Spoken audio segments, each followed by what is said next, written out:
انا الجراوي للارانب. هذا المحاش. المحاش من هناك هتلاقيه.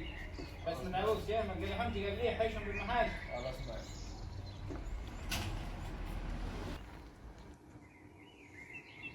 تعال. عشان اقول حاجه. روح حط هناك شويه هذا عشان هنذبح واحد دلوقتي. ماشي. كلهم؟ ايوه.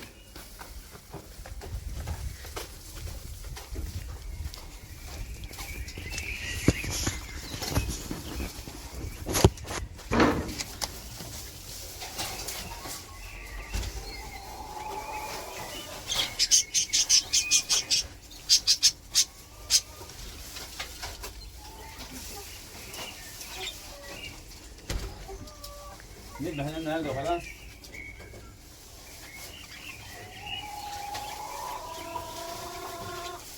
حط فخ اللي بناكله قبل ما يتذبح عشان يبقى هو كل وشبع. ما في دهواتي وفي واحد ثاني.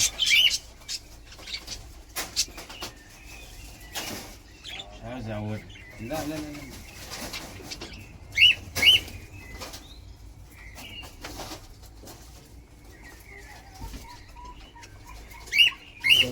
ذكر لي. نذبح عليه ولا لا؟ اي حاجه.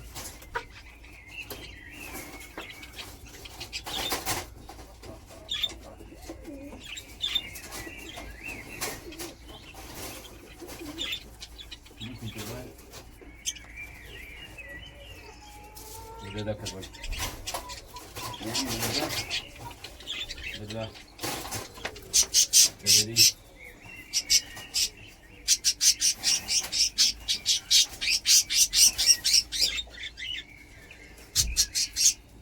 هم ثلاثة فول.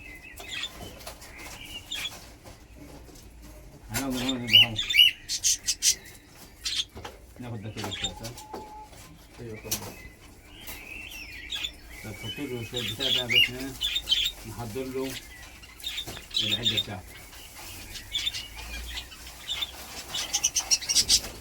توكلنا على الله. يلا بينا.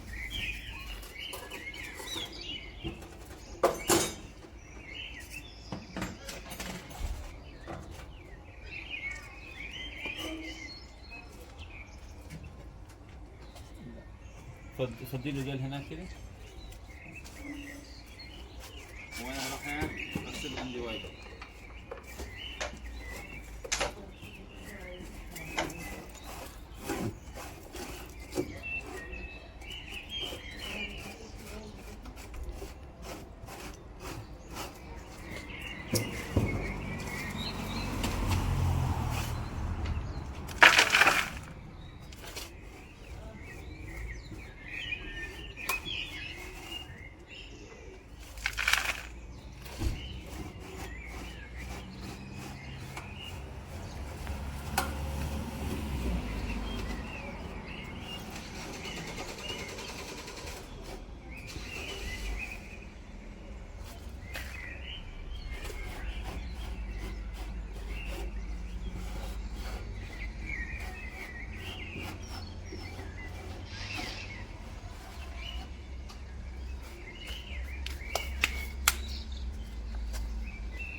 هنذبح مثلا هتذبح بدي ولا بدي؟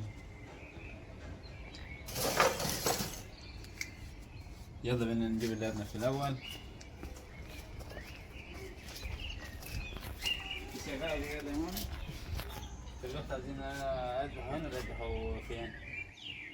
أحسن حاجة نذبح هناك كده عشان اللي هناك دي حتة حلوة. يلا بينا. أنا مش عايز أذبح قدام إخواتي يا جماعة. والله اللي أنا تحكي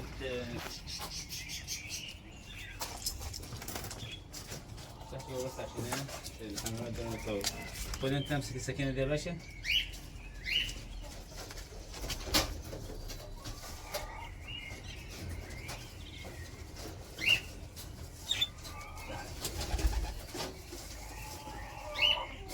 صفة 2 كيلو يعني. اي عايز تذبحه هنا؟ الدم هيمشي.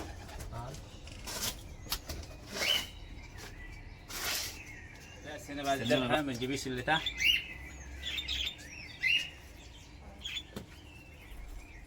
امسك كده وحش بدك الاثنين. لا تخف. ننفخه. لا لا لا لا، ممكن توقف بس قبل ما يشد يعني.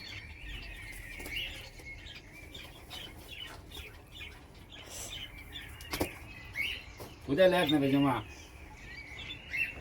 بعد ما اتذبح ويتصرخ. استنونا بعد الشوي.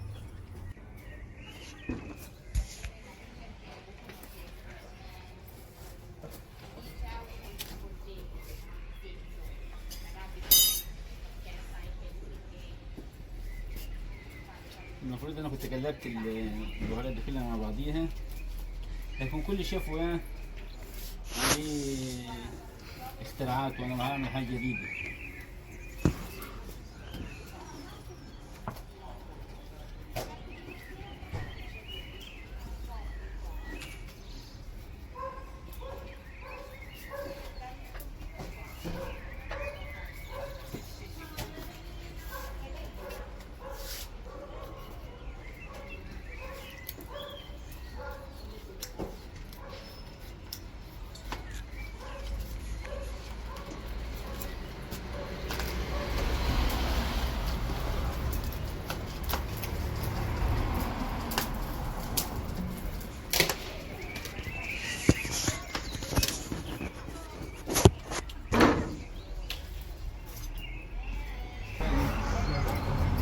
تهوي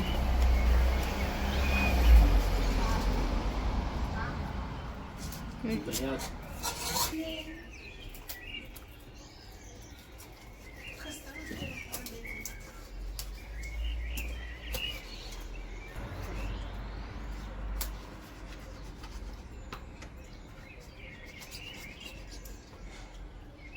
الأرنب لحمه أبيض مش زي شايفين ازاي؟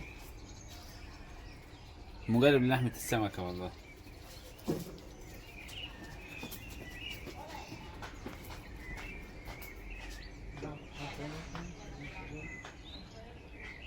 مش تحسب انه في ناس ضغطة وان انت تبتدي تسوي كل بهين.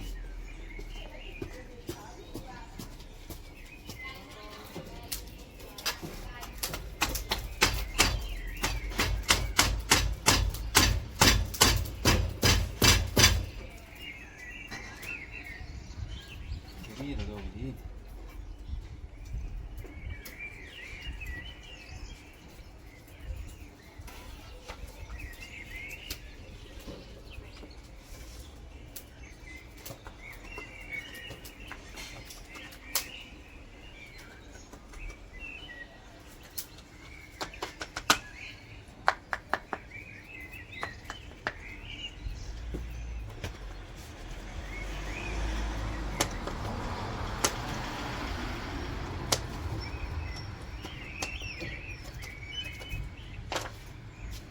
انبسطنا.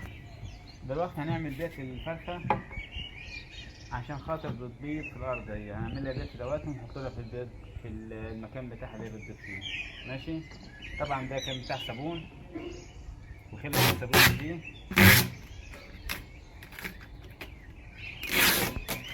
يلا تعالوا معايا.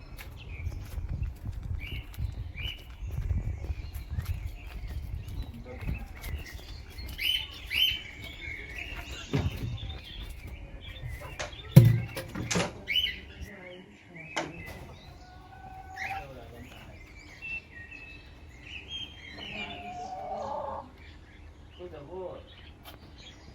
هتروح فين هنا طريق سياد؟ ارجع تاني هذا. ارجع تاني ورا. يا ابني ارجع تاني ورا. إيه. انت جعان؟ انت جعان برضه مش انت؟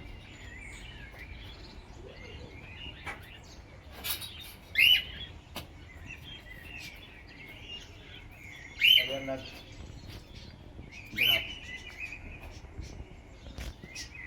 كنت عاوز اضربها لكن هي اللي ضربتني.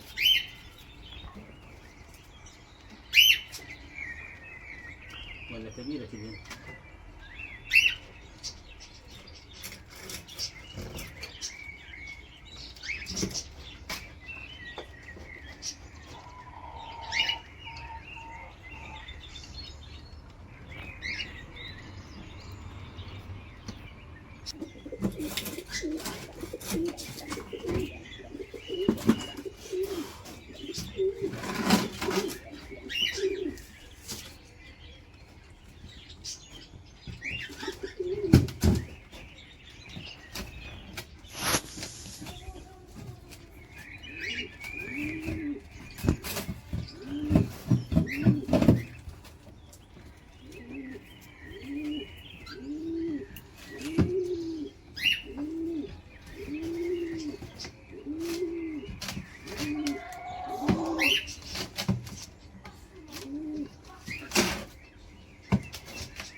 عملت لها مدورة كده عشان تبقى شديدة يعني.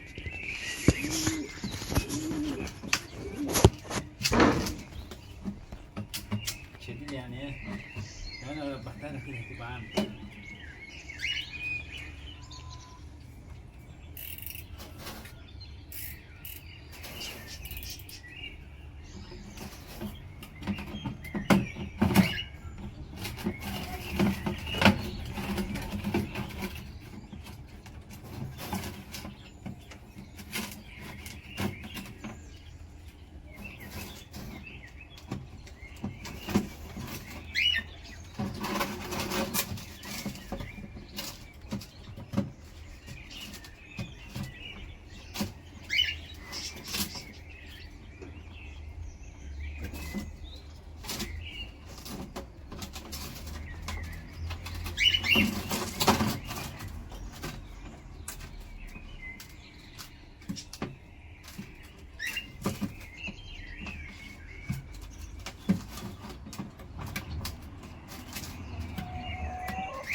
تلاقي قش بتنزل بتطلع عشان خاطر يعني، او ممكن لو احنا عايزين نختارها كده برضه نختارها بحيث ان الحاجة ما تبقاش منها.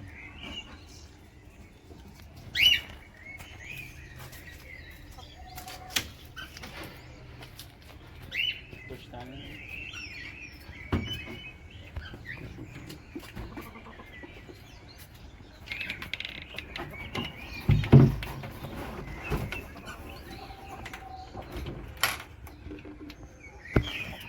كده هحط لها شوية قش هنا كده، وبعد كده احط لها رجوبة.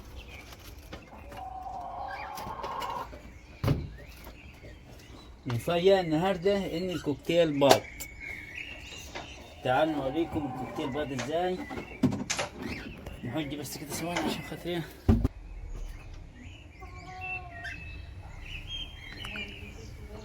صباح الخير يا حلوة. مش عاوزة تتحرك.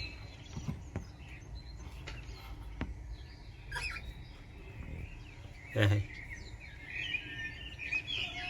هذا الذكر اللي نايم على البيض.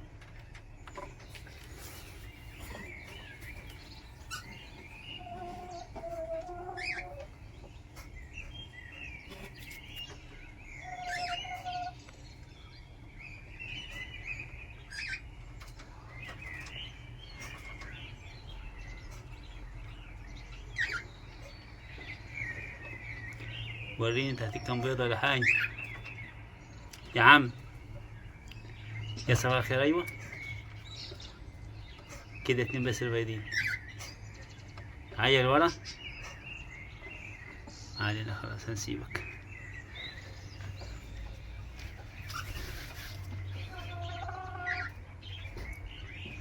دي النتاية، واللي هناك ده ذكر تاني كانت النتاية بتاعته موجودة لكن الفار افتكرها. يلا يمكن يكون في موسم حلو للطيور الكوكتيل. اشترينا كمان جوز كناري، تعالوا نشوف مع بعضينا.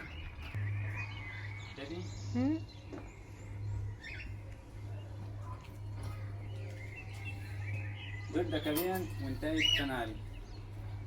بالنسبة للعصافير الكناري دي صوتها حلو خالص، لكن المشكلة بتاعتها انه كل ما اجيب واحدة وتبتدي تبيض تموت على طول بعد بطين 3 كده تلاقيها مات. أول مرة يطلعوا بعد ما جبت انتيتين ماتوا وابتديت أحطهم جوا.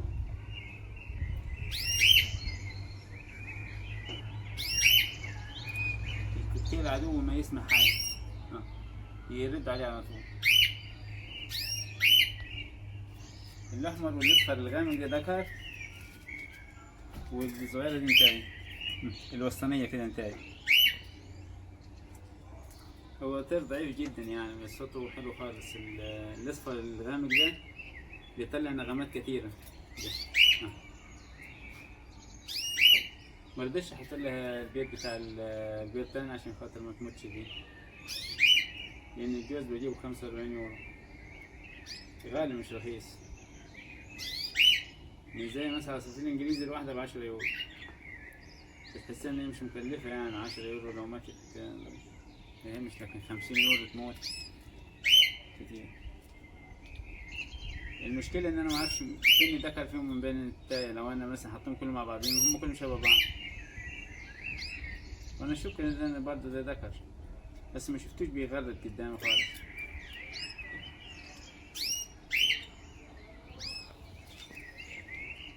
كده دي تالي جوز أجيبه يعتبر. دول اللي فاضلين منهم نتايتين وذكر. عايز أعمل لهم أي حاجة كده أحطهم جوا المحمية وأسيبهم، بس جو حتى لحد دلوقتي يعني إحنا داخلين على شهر 7 أهو لسه المطر شغال. يلا نشوف. وبهذا الموضوع بتاع الكناري الحلو ده نكون الأسبوع ده وصلنا معاكم لنهاية الفيديو. هتغني وانتظرونا الأسبوع الجاي، يمكن يكون عملنا حاجة جديدة. ميتشو عايزاه ميتشو تليفون حبايبك دول. اوكي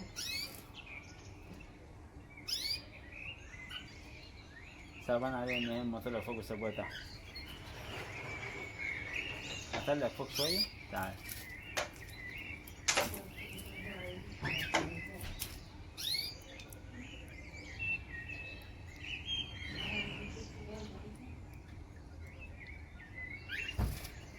هما بيخافوا لكن انت ما تخافيش.